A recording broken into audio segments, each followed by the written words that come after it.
Picture this. You've just hit a major life milestone, maybe a big promotion.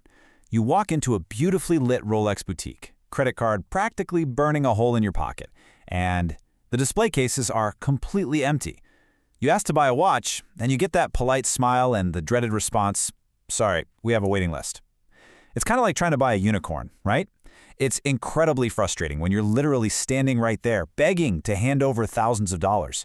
But in this explainer, we're going to uncover the massive, deliberate secret hiding right behind those empty glass cases.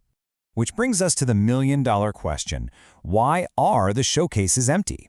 When you look at the sheer scale of Rolex's global operations, they absolutely have the physical infrastructure to just make more watches. So if demand is off the charts and people are lined up to buy them, why on earth don't they just ramp up production? Well, to figure that out, we need to look at a number that might actually shock you. 1 million. That's right, 1 million. Every single year, Rolex churns out roughly 1 million watches. That is a truly staggering figure for a high-end luxury item. And what it proves is that the shortage you're seeing at the boutique, it's absolutely not because they lack the capability to manufacture them. They are pumping out a massive volume of highly complex mechanical timepieces. But here's the catch. The global demand for a Rolex, it still completely dwarfs that 1 million mark. So let's look at the scarcity strategy and exactly how they go about controlling that supply. Okay, let's dive into this. The engine driving this entire phenomenon is a little concept called artificial scarcity. Instead of just building a bunch of new factories to flood the market and give everyone exactly what they want, Rolex makes a very deliberate, calculated choice. They intentionally produce fewer watches than the market actually demands. They know exactly how many people want their product, and they're engineering a shortage on purpose. You can see the direct fallout from this strategy with their really heavy hitters, like the Submariner or the Daytona. We're talking about two of the most iconic watch designs in human history here. Because Rolex refuses to flood the market, buyers get shoved onto waiting lists. And guys, we aren't talking about waiting a few weeks for a backorder. We're talking months, or honestly, literally years, just for the privilege of paying retail price. It requires an insane amount of patience from the buyer. So the crucial point here is, why do this to your customers? Well, the benefits for the brand are massive. By making the watches nearly impossible to get, Rolex acts almost like a shield, protecting the resale value of the watches that are already out there in the wild.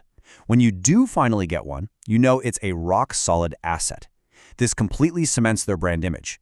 You're not just buying a tool to tell time, you're buying your way into a highly exclusive club that's inherently tough to join. Which brings us to the ownership advantage and escaping the quarterly trap. Now, what's really interesting about this is if this artificial scarcity playbook works so flawlessly, why doesn't every other luxury brand just copy it? Well, unlike a lot of its competitors, Rolex isn't a publicly traded company. They're owned by the Hans Wilsdorf Foundation. Public companies, as we all know, are totally chained to shareholders who demand ever higher quarterly profits. They want the line to go up every 3 months. Rolex's foundation ownership, it completely frees them from that noise. There's no board of angry investors screaming at them to pump out 2 million watches next year just to hit a short-term sales target. Because they don't have to sweat the next earnings call, Rolex can focus 100% on the long game, prioritizing long-term value over a quick buck today. This ownership structure is literally their secret weapon. They can easily afford to leave money on the table right now because they know that fiercely guarding their prestige is exactly what will secure their absolute dominance for the next century. Next up, precision behind perception. Let's talk about how they back up all this hype. Look, artificial scarcity and a clever ownership structure, that's all great for marketing. But if the actual physical watch is just mediocre, the whole illusion crumbles instantly. Rolex backs up the hype by heavily investing in the physical product. And this brilliantly illustrates their process. It starts with absolute precision manufacturing, then strict quality control, rigorous testing, and finally insanely extensive manual inspections. Every single one of those million watches goes through the ringer before it gets anywhere near a showcase. They will not speed this process up because even a tiny dip in quality would absolutely nuke the exclusivity they've spent decades building. When you take that kind of obsessive, uncompromising quality and smash it together with incredibly limited availability, the result is pure magic. It's turned Rolex into arguably the most trusted and recognizable luxury name on the planet. For the buyer, that infuriating waitlist isn't just a gimmick anymore. It's practically a guarantee that the watch you eventually get is going to be virtually flawless. Finally, let's look at this billion-dollar strategy and the true power of restraint.